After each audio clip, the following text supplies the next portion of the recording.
Hi, എല്ലാവർക്കും വിജീസ് കിച്ചൻ്റെ പുതിയൊരു വീഡിയോയിലേക്ക് സ്വാഗതം. ഞാൻ നിങ്ങളുടെ സ്വന്തം വി ചേച്ചി. എൻ്റെ പ്രിയപ്പെട്ട ഓരോരുത്തർ സുഖമായിട്ടിരിക്കുന്നു. ദൈവം സഹായിച്ച് ഇവിടെ സുഖമായിട്ടൊക്കെ ഇരിക്കുന്നു. ഇന്നൊരു ദിവസം ദൈവം നമുക്ക് ദാനമായി തന്നതിന് ദൈവത്തിന് നന്ദി പറയാം. അപ്പോൾ ഇന്നലത്തെ വീഡിയോ കണ്ടോ? എല്ലാവർക്കും റജ്മ എന്ന് കണ്ടപ്പോഴേ എല്ലാവർക്കും നോക്കണമെന്നില്ല, ഒട്ടും വ്യൂസ് അങ്ങോട്ട് കയറിയില്ല. അപ്പം ജിൽസി പറഞ്ഞ് ഞാൻ രജ്മ കഴിച്ചിട്ടില്ല ചേച്ചി. ചിലർക്കൊന്നും രജ്മ, പക്ഷേ ഹൈ പ്രോട്ടീനുള്ള സാധനം ഈ രജ്മ. ഈ പോൾമോൻ എങ്ങനെയാണെന്ന് രജ്മയും ഡാളൊക്കെ കഴിക്കാൻ കാരണം അവൻ കുഞ്ഞിലെ 4ാം ക്ലാസ് വരെ ഇവിടെ ലോക്കൊണ്ടുവല മീൻസ് ഇൻ്റർനാഷണൽ സ്കൂളിലാണ് പഠിച്ചത്. അപ്പോൾ അവിടെ തന്നെ ഫുഡ് ഉണ്ടായിരുന്നു. അപ്പോൾ അവിടുത്തെ ഡാളും രജ്മയൊക്കെ കഴിച്ച അവിടുത്തെ മെയിൻ കറി എന്ന് പറയുന്നത് രജ്മയും ഡാളുമായിരുന്നു. അങ്ങനെ അവൻ അവിടെ കഴിക്കാൻ പഠിച്ചത്. പിന്നെന്താ, പിന്നെ ഗീതേച്ചിയെ കുറേ ദിവസമായി കണ്ടിട്ട് കമൻറ്റും ഇടുന്നില്ല. അപ്പം ഞാൻ വാട്സപ്പിലൊന്ന് ചോദിച്ചിട്ടുണ്ട് എന്തോ പറ്റി. ഇടയ്ക്കിടയ്ക്ക് എന്നെ പോലെ ഗീതേച്ചിക്ക് ഇച്ചിരി പ്രശ്നങ്ങളൊക്കെ ഉള്ളതാണ്, വയ്യാഴിയൊക്കെ വരും. പിന്നെന്താ, പാട്ട് നല്ലതാന്ന് ആലീസ് പറഞ്ഞു. താങ്ക് യു ആലീസേ. പിന്നെന്തുവാ, പിന്നെ ജെന്നിഫർ പറയുമായിരുന്നു നമ്മുടെ കുഞ്ഞുങ്ങളൊക്കെ ഈ സ്കൂളിലൊക്കെ പോകുമ്പം മിക്ക പിള്ളേർക്കും ദൈവഭയമില്ല. അതിപ്പം ക്രിസ്ത്യൻ ആവട്ടെ, സത്യമാണ്. നമ്മുടെ കുഞ്ഞുങ്ങൾ നശിക്കാൻ കാര്യം നമ്മുടെ വീട്ടിലൊക്കെ നമ്മൾ നല്ല ഇതിലും ഒക്കെ വളർത്തും. പക്ഷേ വെളിയിൽ പോകുമ്പം ഒരു കൂട്ടുകെട്ടിലൊന്ന് അകപ്പെട്ടാൽ മതി, പന്ന കൂട്ടുകെട്ടില്ലേ, അവർ നശിക്കാൻ. ഇപ്പം ക്രിസ്ത്യാനി ആവട്ടെ, ഹിന്ദു ആവട്ടെ, മുസ്ലിം ആവട്ടെ, നമ്മുടെ കുഞ്ഞുങ്ങളെ ദൈവഭയത്തിൽ നമ്മൾ വളർത്താൻ നോക്കണം. കാരണം ദൈവഭയം ഉണ്ടെങ്കിൽ അത് അവർക്കൊരു മൈൻഡിലൊരു ഇത് വരികയോ, ഇത് ചെയ്യല് അങ്ങനെ എത്ര നമ്മളെ ചതിക്കുഴിയിൽ ചാടിക്കാൻ നോക്കിയാൽ ഒന്ന് ഫ്രണ്ട്സുകളുമായിട്ടൊക്കെ ഒന്ന് കൂടി നമ്മുടെ കുഞ്ഞുങ്ങൾ ചെയ്യാത്ത സ്വഭാവം വരെ ഇടാ ഒന്ന് ചെയ്യടാന്നൊന്ന് പറഞ്ഞാൽ പോയില്ലേ. ഒരു പ്രാവശ്യം അവരതിൻ്റെ ടേസ്റ്റ് അറിഞ്ഞാൽ പിന്നെ എന്തെങ്കിലും ആണെങ്കിൽ പിന്നെ പോയി. അതുകൊണ്ട് എപ്പോഴും സത്യം പറഞ്ഞാൽ എനിക്കിതേ പ്രാർത്ഥന, ദൈവമേ നല്ല കൂട്ടുകാരെ കിട്ടണേ, നല്ല ഫ്രണ്ട്സിനെ കിട്ടണേ, നല്ല അധ്യാപകരെ കിട്ടണേ. ഇപ്പോഴത്തെ അധ്യാപകർ തന്നെ, പണ്ടത്തെ അധ്യാപകരൊക്കെ നമ്മൾ ബഹുമാനിക്കും. ഇപ്പോഴത്തെ അധ്യാപകർ പിള്ളേരോടാണേലും അന്നത്തെ അധ്യാപകർക്ക് എന്ത് ഇതായിരുന്നു, അവരെ ഏത് കണ്ണും കൊണ്ടായിരുന്നു നോക്കുന്നേ എന്നുള്ളത്. ഇപ്പോഴത്തെ അധ്യാപകർ കുട്ടികളോട് തന്നെ എങ്ങനെയൊക്കെയാണ് പെരുമാറുന്നത്. പലയിടത്തും അധ്യാപകർ കുട്ടികളോടൊക്കെ എങ്ങനെ പെരുമാറുന്നതെന്നൊക്കെ നമ്മൾ കണ്ടിട്ടുണ്ടല്ലേ. ഇപ്പം അതാ പറയുന്നത്, നമ്മുടെ കുഞ്ഞുങ്ങളെ ദൈവഭയത്തിൽ വളർത്തുക വേണ്ടിയത്. നമ്മുടെ അണ്ടറിലാകുമ്പോൾ, നമ്മുടെ നിരീക്ഷണത്തിലാകുമ്പോൾ അവർ നല്ലവരാണ്. വെളിയിൽ പോകുമ്പോൾ അവരെങ്ങനെ ആയിരിക്കും നമ്മൾ അറിയുന്നില്ലല്ലേ. അതുകൊണ്ട് ലോകം അതുപോലുള്ള ലോകമാണ് ഇപ്പോഴത്തെ. അതാ ഞാൻ പറയാൻ കാര്യം. ജെനിഫർ ഈ സ്റ്റോറി കേൾക്കാനായിരിക്കുന്നത്. സ്റ്റോറി അല്ല ഇത്, ഇപ്പം നടക്കുന്ന കാര്യങ്ങളല്ലേ നമ്മൾ പറയുന്നത്. അതും കുറ്റം. എൻ്റെ ഈ പോളിനോടും പ്രൈസിനോട് ഞാൻ ആരെങ്കിലും അടിച്ചാൽ തിരിച്ചടിക്കല്ലേ അങ്ങനെ പറഞ്ഞ് ഈ പിള്ളേരുള്ളവരുടെ കയ്യിൽ നിന്നെല്ലാം അടി വാങ്ങിച്ചുകൊണ്ട് വന്നുകൊണ്ടിരിക്കും. ഇപ്പോഴും പ്രൈസൻ വീട്ടിൽ ഇതായിട്ടിരിക്കും. അപ്പം ഈ സ്കൂൾ തുറന്ന സമയത്ത് അവൻ അടി കൊണ്ടുകൊണ്ട് വന്നായിരുന്നു. അപ്പം വേറൊരു ടീച്ചറായിരുന്നു, ക്ലാസ് ടീച്ചറല്ല. അപ്പോൾ ഇവൻ്റെ സ്വഭാവം എല്ലാവർക്കും കഴിഞ്ഞ ക്ലാസ് ടീച്ചറും പറഞ്ഞായിരുന്നു ഇവൻ്റെ സ്വഭാവം അറിയാം. അതേ കൊച്ചൻ തന്നെ ഇപ്രാവശ്യം ഇവനെ ഒരു ദിവസം വന്ന് പടപടപടോടാന്ന് ഇങ്ങനെ അടിച്ചെന്ന് പറയുന്നത്. ബാക്കി പിള്ളേരെല്ലാം പറഞ്ഞ് അവനെ അടിച്ചത് പ്രൈസനെന്ന്. അപ്പോൾ ആ ടീച്ചർ തന്നെ അവനെ അടിച്ചെന്ന് പറയുന്നു. പിന്നെ പേരൻസിനെ വിളിക്കാൻ പറഞ്ഞുകൊണ്ട് ക്ലാസ് ടീച്ചറും പറഞ്ഞു, പ്രൈസനെ എനിക്കറിയാം, he is very good boy, അങ്ങനെ അവൻ വേണ്ടാത്ത ഇതൊന്നും കാണിക്കുക. ചില കൊച്ചുങ്ങളുണ്ടെങ്കിൽ ഭയങ്കരമായിട്ട് കാരണം ആ കൊച്ചനെ, എന്നിട്ട് ക്ലാസ് ടീച്ചർ പറഞ്ഞ ആ കൊച്ചനെ പണിഷ്മെൻറ്റ് കൊടുക്കാൻ വേറെ ക്ലാസ്സിൽ ഇരുത്തിപ്പിച്ച് നോക്കിയെന്ന്. എന്നിട്ടും ആ കൊച്ച് നന്നാവുന്നില്ല. പേരൻസിനെ വിളിക്കും, പേരൻസ് പറയുന്നത് അയ്യോ എനിക്ക് വിശ്വസിക്കാൻ പറ്റുന്നില്ല എൻ്റെ കുഞ്ഞിങ്ങനെ ചെയ്യും. കാരണം ഇവരൊക്കെ ചില പേരൻസ് എന്ന് പറയുന്നത് ജോലിക്ക് പോകും. അപ്പം നോക്കാൻ വല്യമ്മയോ അങ്ങനെ അവരെ എത്രമാത്രം ഇതുങ്ങൾ അനുസരിക്കും. കാരണം ഇപ്പോഴത്തെ കാലം ഇതുങ്ങളുടെ കയ്യിൽ മൊബൈൽ കിട്ടിയാൽ പിന്നെ പറയണോ. അതാ ഞാൻ ഈ പ്രൈസിന് ഫ്രീ ഫയർ എന്ന് പറയുന്ന ഒരു ഗെയിമുണ്ട്. അത് കളിച്ചാൽ പിള്ളേർക്ക് അങ്ങ് ആകെ ഒരു ഇങ്ങനെ വെടിവെക്കുന്ന ഒരു പരിപാടിയാണ്. അപ്പം ഞാൻ പറയും അതൊന്നും കൂടുതൽ കളിക്കുക. പിള്ളേർക്ക് അതൊരു ഹൈപ്പറായി, പിള്ളേർ എന്തൊക്കെയാണ് ചെയ്യുന്നതെന്ന് തന്നെ അറിയത്തില്ല. നമ്മളാൽ കഴിയുന്നത് നമ്മൾ നമ്മുടെ കുഞ്ഞുങ്ങളെ നിയന്ത്രിക്കുക. ഓക്കെ, ചെക്കൻ്റെ ചുമ വീണ്ടും. ഇനി നമുക്ക് വീഡിയോയിലോട്ട് പോകാമേ. സോറി മൂക്ക് ഇങ്ങനെ ആക്കിയത്, ഇടയ്ക്കിടയ്ക്ക് മൂക്കിൻ്റെ ഒരു ചൊറിച്ചിൽ വരും.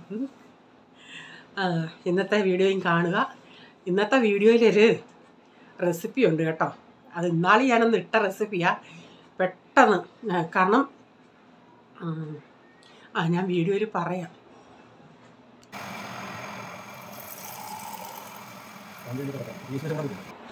അങ്ങനെ രാവിലത്തെ ബ്രേക്ക്ഫാസ്റ്റും എല്ലാം കഴിഞ്ഞതിന് ശേഷം പിന്നെ ഇന്നലത്തെ കറി ഇരിപ്പുണ്ട്. ഇനി ഒരു തോരൻ വെക്കുന്ന കാബേജ് ഇരിപ്പുണ്ടായിരുന്നു. അപ്പോൾ ഞാൻ ചിന്തിച്ചെന്നാൽ കാബേജ് ഇന്ന് എടുക്കണ്ട, ഇന്ന് ബീട്രൂട്ടും ക്യാരറ്റും കൂടെ ഇട്ടൊരു തോരൻ വയ്ക്കാമെന്ന്. അപ്പം അതിൻ്റെ അകത്ത് ബീട്രൂട്ട് മാത്രമായിട്ട് വയ്ക്കാനും ഉണ്ടായിരുന്നു, പക്ഷേ ഞാൻ അതിൻ്റെ കൂടെ ക്യാരറ്റും കൂടെ ഇട്ട് അപ്പോൾ ഒരു നല്ലൊരു ബീട്രൂട്ട് മാത്രം വയ്ക്കുന്നതിനേക്കാൾ ഇത് രണ്ടും കൂടെ മിക്സ് ചെയ്ത് വയ്ക്കുന്നത്. അപ്പോൾ ഞാൻ ഈ ചോപ്പറിൽ ഇതൊന്ന് കട്ട് ചെയ്തിട്ട് ഒന്ന് ചോപ്പ് ചെയ്തെടുക്കട്ടെ.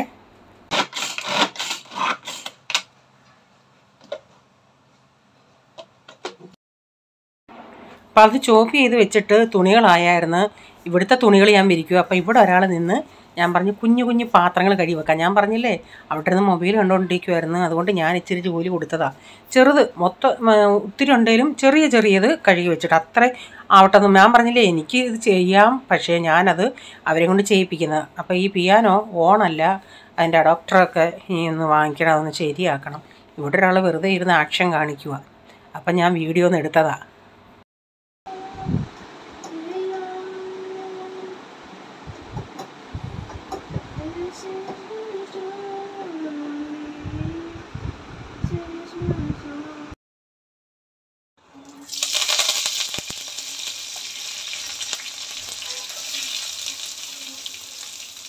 ഞാൻ അന്നേരം പറഞ്ഞില്ലേ നമുക്ക് ഈ വീട്ടിലെ ജോലികളെല്ലാം ചെയ്യാവുന്നേ ഉള്ളൂ, പക്ഷേ ഇങ്ങനെ എന്തെങ്കിലുമൊക്കെ ഒന്ന് ചെയ്യിപ്പിക്കണം അവരെയും കൊണ്ട്. എപ്പോഴും ഇങ്ങനെ മൊബൈലിൽ നോക്കിയിരുന്നാലേ ശരിയോ. നാട്ടിലാണെങ്കിൽ വെളിയിലേക്ക് ഒന്ന് ഇറങ്ങി നടക്കുകയും ചെയ്യും, മുറിക്കകത്ത് തന്നെ ഇരുന്നിരുന്നേ ഒരിതാവത്തില്ലേ.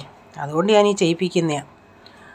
അപ്പോൾ ഞാൻ പിന്നെ അവിടുത്തെ തുണിയെല്ലാം വെച്ചിട്ട് ഹോളിലെ കുറച്ച് കഴിഞ്ഞിട്ട് അവനോട് ഇവനെ അങ്ങ് ഭയങ്കര വിയർപ്പാണ്, എന്നാലും ഇവൻ നല്ല കട്ടിയുള്ള ഞാൻ എന്നിട്ട് പറയടാ അകത്തുള്ള ഈ അകത്തിടുന്ന ബനിയനുണ്ടല്ലേ അത് മാത്രം ഇട്ടുകൊണ്ട് നിൽക്കുക. അതും അവൻ ചെയ്യത്തില്ല. കാരണം മറ്റേ കട്ടിയുള്ളത് ഇടുമ്പം വിയർപ്പ് അതിൻ്റെ അകത്ത് തങ്ങി അങ്ങ് നിൽക്കത്തില്ല. ഈ ഹാഫ് കൈയുള്ള അകത്തിടുന്ന ഷർട്ടിൻ്റെ അകത്തിടുന്ന ബനിയനാകുമ്പോൾ അത്രയും പ്രശ്നം വരത്തില്ലല്ലേ. ഇപ്പം പാത്രം കഴുകാൻ നേരം ഉടുപ്പൂരി നിൽക്കുക ആൾ.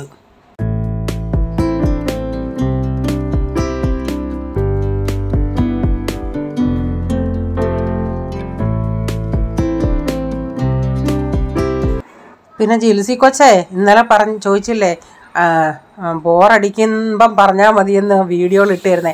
എനിക്ക് വാട്സപ്പിൽ ഇട്ടാൽ അത്ര എനിക്ക് നല്ലതായിരിക്കുമേ. കഴിഞ്ഞ 2 വീഡിയോ ഇൻസ്റ്റയിൽ എങ്ങാണ്ടാണ് ഇട്ടേന്ന് തോന്നുന്നു. അതുകൊണ്ട് വാട്സപ്പിൽ ഇടുവാണെങ്കിൽ എനിക്ക് എളുപ്പം കേട്ടോ. ഞാൻ കണ്ടു, അതിൽ 1-2 ഞാൻ നേരത്തെ ചെയ്തിട്ടുള്ളയാ. പിന്നെ ഇച്ചിരി മെതേഡ് വ്യത്യാസമുണ്ട്. അപ്പോൾ ചെയ്യണമെന്നുണ്ട് കേട്ടോ, ഞാൻ ചെയ്യാം കേട്ടോ. ജിൽസി കൊച്ച് ഇട്ട് തന്ന വീഡിയോ ആണെന്ന് പറഞ്ഞേക്കാം. അപ്പോൾ ഞാൻ ബീട്രൂട്ടും ഇതുകൂടെ ഒന്ന് ഇട്ട് കൊടുത്തിട്ടുണ്ട്. ഞാൻ ഒട്ടും വെള്ളം ഒഴിക്കത്തില്ല, ആ പാത്രം കഴുകി ഒരു ഇച്ചിരി വെള്ളം ഒഴിക്കും, അതേ ഉള്ളൂ. അപ്പോൾ ഇതിലേക്ക് ഞാൻ കുരുമുളക് പൊടിയും ചേർത്തിട്ടുണ്ട്, അപ്പം നല്ലൊരു ടേസ്റ്റ് കിട്ടും. ഇനി അത് അവിടെ അടച്ച് മീഡിയം ഫ്ലെയിമിലൂടെ കിടക്കട്ടെ. ഇപ്പോൾ തോരനൊക്കെ കഴിഞ്ഞ് അതിന് ശേഷം പിന്നെ ഞാൻ ഇച്ചിരി എനിക്ക് ക്ലീനിങ് ഉണ്ടായിരുന്നു, ഹോളൊക്കെ ഒന്ന് ക്ലീനിങ് ചെയ്യണമായിരുന്നു. കാരണം ഇന്ന് അധികം കുക്കിംഗ് ഇല്ലാത്തതുകൊണ്ട്. അപ്പോൾ അതൊന്ന് പോയി ചെയ്ത് ഇപ്പം വൈകുന്നേരം ഞാൻ പറഞ്ഞില്ലേ യൂത്ത് മീറ്റിംഗ് ഉണ്ടായിരുന്നു. വെളിയിൽ നിന്നൊരു ബ്രദർ വരുമായിരുന്നു. അപ്പം അവർക്ക് കൊടുക്കാനായിട്ട് ഞാൻ ചിന്തിച്ച് സോയ ചങ്ക്സും കൊണ്ട് റേച്ചാൻ പറഞ്ഞു ഇവിടുത്തെ നമ്മുടെ മെയിൻ ഈ സമോസ വടാപ്പാവൊക്കെ ഇല്ലേ, സമോസ വാങ്ങിക്കാമെന്ന്. ഞാൻ പറഞ്ഞു വേണ്ട, ഞാനിവിടെ ഉണ്ടാക്കിക്കോളാം എന്ന് പറഞ്ഞു. അപ്പം ഞാൻ സോയ ചങ്ക്സ് ഒന്ന് കുറച്ച് നേരം ഒന്ന് വെള്ളത്തിൽ ഇട്ടിട്ട് വെള്ളം തിളപ്പിച്ചിട്ട് അതിൻ്റെ അകത്ത് ഇച്ചിരി ഉപ്പിട്ട് തിളച്ച വെള്ളത്തിൽ സോയ ചങ്ക്സ് ഇട്ട് ഒരു 10 മിനിറ്റ് അത് അവിടെ കിടക്കട്ടെ. അപ്പോൾ സോയ ചങ്ക്സ് ഞാൻ തിളച്ച വെള്ളം അതൊന്ന് ഓഫാക്കി അവിടെ അടച്ചിട്ടിട്ടുണ്ട്. അപ്പോൾ ഒരു 3-4 പീസ് ബ്രെഡ് ഞാനൊന്ന് ക്രഷ് ചെയ്ത് ഇങ്ങനെ ഒന്ന് പൾസ് ചെയ്തെടുത്തിട്ട് അതൊന്ന് ചൂടാക്കിയെടുക്കാം. അന്നേരം നല്ല ക്രിസ്പി പോലെ ആവും, നമുക്ക് വെളിയിൽ നിന്ന് വാങ്ങിക്കുന്ന ബ്രെഡ് ക്രംസ് പോലെ ആവും.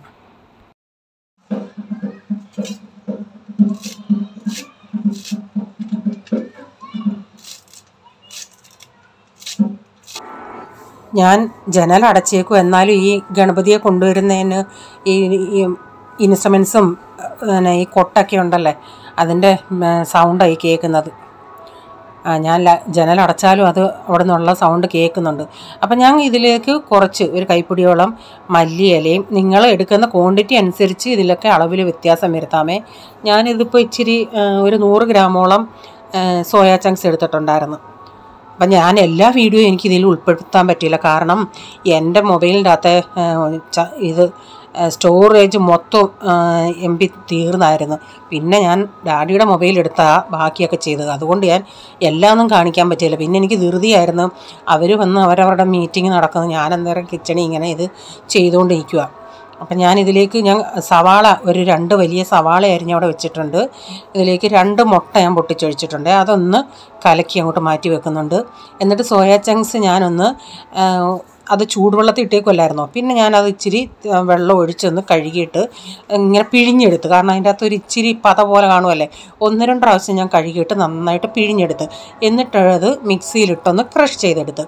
ഇതിലേക്ക് പിന്നെ നമ്മളരിഞ്ഞ സവാളയും ഉരുളൻകിഴങ്ങ്, ഞാനൊരു 3 മീഡിയം സൈസിൽ ഉരുളൻകിഴങ്ങ് കുക്കറിലൊന്ന് വേവിച്ചിട്ട് അത് തൊലി കളഞ്ഞിട്ട് നന്നായിട്ട് കൈ കൊണ്ട് നമ്മളിങ്ങനെ ഞെവിടുമ്പോൾ അത് ഉടയും. അതേ രീതിയിലാണ് ഞാൻ ഉരുളൻകിഴങ്ങ് വേവിച്ചത്. പിന്നെ ഒരു ചെറിയ കഷ്ണം ഇഞ്ചി, എരിവിനനുസരിച്ച് ഒരു 3-4 പച്ചമുളക്, ഒരു തണ്ട് കറിവേപ്പിലയും വട്ടത്തിലരിഞ്ഞത് അതുകൂടെ ചേർത്തിട്ട് ഇച്ചിരി മഞ്ഞൾപ്പൊടിയും 1 ടീസ്പൂൺ കാശ്മീരി മുളക് പൊടിയും ഉപ്പും, പിന്നെ നമ്മൾ ആ വറുത്ത ബ്രെഡ് ക്രംസിൽ നിന്ന് ഞാനൊരു 2-3 ടേബിൾ സ്പൂൺ ബ്രെഡ് ക്രംസ് കൂടി ഇതിലോട്ട് ചേർക്കുന്നുണ്ട്. ഒരിത്തിരി ഒന്ന് ഹാർഡായിട്ട് കിട്ടാൻ, ഒരിത്തിരി നല്ല കടക്കായിട്ട് കിട്ടാനായിട്ട്. അപ്പോൾ ഇതിലേക്ക് ആവശ്യത്തിന് ഉപ്പ് ഇട്ടിട്ട് നന്നായി കൈ കൊണ്ടൊന്ന് നന്നായി വിടണേ. എന്നിട്ട് 1 ടീസ്പൂൺ ഗരം മസാലയും കൂടെ ചേർത്തിട്ടുണ്ട്. മുളക് പൊടി ഞാൻ 1 ടീസ്പൂൺ എടുത്തുള്ളൂ. നിങ്ങൾക്ക് എരിവിനനുസരിച്ച് മുളക് പൊടി ചേർക്കാമേ. പച്ചമുളക് അത്ര എരിവുള്ള പച്ചമുളകും അല്ലായിരുന്നു. അപ്പോൾ എത്രയും കൈ കൊണ്ട് നന്നായി ഉരുളൻകിഴങ്ങാണോ പീസ് എങ്ങാണോ ഉണ്ടെങ്കിൽ നന്നായിട്ട് നമ്മൾ ഈ ഇളക്കുന്ന സമയത്ത് ആ പീസ് ഉണ്ടെങ്കിൽ കയ്യിലും കൊണ്ട് ഞെവിടി ഇങ്ങനെ അങ്ങ് ഉടച്ച് എടുക്കണേ. അതുകൊണ്ട് അത്രയ്ക്ക് നന്നായിട്ടത് വെന്തിരിക്കണം. എന്നാലല്ല നമുക്ക് കൈ കൊണ്ട് ഇങ്ങനെ ഞെവിടുന്നുണ്ടെങ്കിൽ അത് ഉടഞ്ഞു കിട്ടത്തുള്ളൂ. അപ്പം ഞാൻ ഇതിലേക്ക് ഒരു ബൈൻഡിങ്ങിന് വേണ്ടി ഒരു 2 ടീസ്പൂൺ കടലമാവ് കൂടെ ചേർക്കുന്നുണ്ട്. എന്നിട്ട് വീണ്ടും നന്നായി ഒന്ന് മിക്സ് ചെയ്തെടുക്കുന്നുണ്ട്. കഴിഞ്ഞ പ്രാവശ്യം ഞാൻ ചെയ്തിട്ടുണ്ടെങ്കിൽ കടലമാവും ബ്രെഡ് ക്രംസും ഒന്നും ചേർത്തില്ലായിരുന്നു. ബ്രെഡ് അല്ലാതെ പച്ചയ്ക്ക് എടുത്തായിരുന്നു. എന്നിട്ട് ഞാനിങ്ങനെ, നിങ്ങൾക്ക് ഏത് ഷേപ്പ് വേണമെന്ന് വെച്ചാൽ ആ ഷേപ്പിലെടുക്കാം. ഞാനിങ്ങനെ സിലിണ്ടർ ഷേപ്പിലാണ് ഉണ്ടാക്കുന്നത്. ഉണ്ടാക്കി എല്ലാം ഇങ്ങനെ ആദ്യം ഞാനൊന്ന് പ്ലേറ്റിൽ വെച്ചിട്ട് പിന്നെ മുട്ടയ്ക്കകത്ത് മുക്കാമെന്ന് വെച്ചു. ഞാനൊരു 10-15 എണ്ണം ഞാനിങ്ങനെ എടുത്ത് ആദ്യം ഒന്ന് ഉരുട്ടി വെച്ചേ. അപ്പോൾ ഈ യൂത്ത് മീറ്റിംഗ് എന്ന് പറഞ്ഞാൽ അധികം ആളുകളില്ല. പോളിൻ്റെ ഒരു കൂട്ടുകാരനും വേറൊരു കൊച്ചനും, ഇവരും 3-4 പേരുള്ള നമ്മുടെ വീട്ടിൽ വെച്ചാൽ. അപ്പം ഞാൻ പറയുന്നത് ഇതൊക്കെ ഇക്കാലത്ത് ഇങ്ങനെ ഇപ്പോഴത്തെ ഈ ഇത്രയും പ്രശ്നങ്ങൾ നടക്കുന്നതിനിടയിൽ ഈ നമ്മുടെ മക്കൾക്കൊക്കെ ഇങ്ങനെ ഇച്ചിരി ദൈവവചനമൊക്കെ പറഞ്ഞു കൊടുക്കുമ്പോഴേ അവരുടെ മൈൻഡിലൊക്കെ ഇങ്ങനൊരു മീറ്റിംഗ് നല്ലതാണ് ഞാൻ നോക്കിയിട്ട് ഇക്കാലത്ത്. അതിപ്പോൾ എത്ര പേര് ഞാനീ പറയുന്നതിനോട് എഗ്രി ചെയ്യുമെന്ന് എനിക്കറിയത്തില്ല. ഇപ്പം ആരാന്നേലും അവരവരുടേതായ രീതിയിലുള്ള ഇതിൽ മക്കളെ ഇങ്ങനെ നമ്മൾ പറഞ്ഞു കൊടുക്കുക. അപ്പം കുറച്ച് നേരം ഇങ്ങനെ ക്ലാസ് ഉണ്ടായിരുന്നു, ഒരു 1-1.5-2 മണിക്കൂറോളം, ഒരു 1-1.5 മണിക്കൂർ അത്രേ ആവട്ടെ. കാരണം പിള്ളേർ 5 മിനിറ്റ് കിട്ടിയാലും നിങ്ങൾ മൊബൈലില്ല. അപ്പോൾ അതുകൊണ്ടാണ് ഞാൻ ഈ ചില സമയത്ത് ഇവർക്ക് ഇച്ചിരി ജോലികളൊക്കെ വീട്ടിലുള്ള സമയത്ത് എന്തെങ്കിലുമൊക്കെ ഇച്ചിരി ജോലികളൊക്കെ കൊടുക്കുന്നതേ. എന്തെങ്കിലും ഒന്ന് തുണി വിരിക്കുക, അല്ലെങ്കിൽ ഒന്ന് തൂക്ക്, ഇച്ചിരി ഉണ്ടെങ്കിൽ പാത്രങ്ങൾ ഇടുക. എനിക്ക് ചെയ്യാൻ വയ്യാഞ്ഞിട്ടില്ല. ഇത്രയും ജോലികൾ എനിക്ക് ചെയ്യാമെങ്കിൽ എനിക്ക് ബാക്കിയും കൂടെ ചെയ്യുന്നതിന് കുഴപ്പമില്ല. കാരണം അത്രയും നേരം അവർ ജോലി ചെയ്യുമ്പോൾ അത്രയും നേരം മൊബൈൽ നിർത്തുമല്ലേ. ഞാൻ പിന്നെ ഒരു സമയമാകുമ്പോൾ ഉച്ചയ്ക്ക് ഞാനിങ്ങനെ കയറി വരുന്നതാണ് മോളിൻ്റെ നിന്ന് മൊബൈലിങ് വാങ്ങിച്ചുകൊണ്ട് വരും. എന്നിട്ട് ഞാൻ പറയും ലാപ്ടോപ്പ് ഓണാക്കണ്ട, അല്ലാത്ത സമയം മൊത്തം മൊബൈലിലല്ലേ. എപ്പോഴും നമ്മളങ്ങ് അത്രയ്ക്കങ്ങ് ഇപ്പം നിങ്ങൾ എന്തെങ്കിലും ഇത്രങ്ങ് കൺട്രോൾ ചെയ്യണമെന്ന്. നമ്മൾ കൺട്രോൾ എന്ന് പറഞ്ഞാൽ പറയാൻ പറ്റും. നമ്മളാൽ കഴിയുന്നത് നമ്മൾ രാവിലെ തൊട്ട് വൈകുന്നേരം വരെ മൊബൈൽ ഇങ്ങനെ നോക്കിയിരുന്നത് മൈൻഡിനും അത് പ്രശ്നമല്ലേ. അപ്പോൾ അതനുസരിച്ച് ഞാൻ രാത്രിയിലാന്നേലും ഞാൻ മൊബൈലിങ്ങ് കൊണ്ടുവെക്കും. നമ്മളിങ്ങനെ വന്ന് കിടക്കുന്ന പറയാനൊക്കത്തില്ല. ഒരു മൊബൈൽ അടുത്തിരുന്നാൽ നമ്മളാന്നേലും കിടക്കുന്ന സമയത്ത് നമ്മുടെ അടുത്ത് മൊബൈൽ വെക്കുന്നതാണ് ഒന്ന് നോക്കാം എന്നും പറഞ്ഞ് നമ്മൾ വെക്കും. ഞാനതുകൊണ്ട് ഇത്തിരി ദൂരെ വെക്കത്തുള്ളൂ മൊബൈൽ. ഞാൻ നോക്കുന്നത് എന്തുവാ, വ്യൂസ് എത്ര ആയി, കമൻറ്റ് വല്ലതും ഉണ്ടോ, അങ്ങനെയൊക്കെയുള്ള, അല്ല വീഡിയോ നോക്കാനല്ല, അങ്ങനെയൊക്കെയുള്ളതാണ് ഞാൻ നോക്കുന്നത്. അതുകൊണ്ട് ഞാനങ്ങ് മാറ്റി വെക്കും. ഇന്ന് ഒത്തിരി ബെടുബെടായിപ്പോയില്ലേ. ഈ പെണ്ണും പൊള്ള വന്നിരുന്നത് ബെടുബെട് പറഞ്ഞ് ഞങ്ങൾക്ക് സമയം പോയി, ഞങ്ങളുടെ സമയം പോയി. അങ്ങനെ ചിന്തിക്കുന്ന ആരെങ്കിലും പ്ലീസ് അങ്ങനെ ചിന്തിക്കല്ലേ, പ്ലീസ്. പിന്നെ എല്ലാം ഇങ്ങനെ ഞാൻ ഈ മുട്ടയ്ക്കകത്ത് മുക്കിയിട്ട് പിന്നെ ബ്രെഡ് ക്രംസിലോട്ടൊന്ന് മുക്കിയെടുക്കുമായിരുന്നു. എന്നിട്ട് അവിടെ ഞാൻ എണ്ണ ചൂടാക്കാൻ വെച്ചിട്ടുണ്ട്. എന്നിട്ട് തെറിക്കുമെന്നും പറഞ്ഞ് ഞാനിങ്ങനൊരു നമ്മളിത് ഇടുന്ന ഉടനെ തീ ഒന്ന് കുറച്ചേക്കണേ, അല്ലെങ്കിൽ ആ ബ്രെഡ് ക്രംസൊക്കെ പെട്ടെന്ന് കരിയും. ആകെ നമുക്ക് ഇത്തിരി വെന്ത് കിട്ടണമല്ലേ. ഞാൻ എണ്ണ തിളച്ച എണ്ണയ്ക്കകത്ത് ഇട്ടിട്ട് ഒന്ന് ഇതിട്ടുണ്ടേ തീ ഒന്ന് കുറച്ചിട്ടുണ്ടേ. അപ്പോൾ എനിക്കിത്തിരി ഹടുബടായി പോയി. കാരണം പെട്ടെന്ന് അത് അവരുടെ ഇത് തീർന്നാൽ അവർക്ക് ചൂടോടെ കൊടുക്കണ്ടേ, പിന്നെ ചായയൊക്കെ ഇടണമായിരുന്നു. അപ്പം ഞാൻ പെട്ടെന്ന് കുറച്ചങ്ങ് ഉണ്ടാക്കുമായിരുന്നു.